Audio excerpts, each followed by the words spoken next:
तेबे हरियाणा रे आइसक्रीम बिकुछंती पाकिस्तान पूर्वतन सांसद दिबाया राम। से पाकिस्तान में बेनजीर भुट्टो सरकार रे थिले सांसद।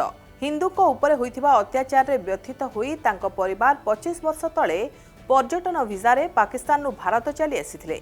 दिबाया रामंक परिवार रे एबे 30 सदस्य। एमानक मध्यरु 2 महिलांक समेत 6 जनकू भारतर नागरिकता मिल सारिछि। अन्य माने नागरिकता पाई आवेदन करिसंती।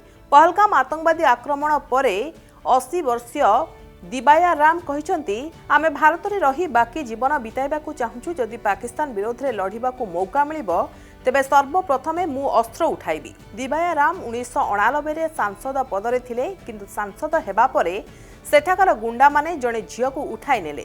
सरकार थाई मध्य से किछि करि पारलेनी। एही घटना रे व्यथित होई किछि दिन मध्यरे से निज पदरु इस्तफा देले। पाकिस्तान रे प्रतिदिन अल्प संख्यकंक उपरे अत्याचार बढ़ुथिला।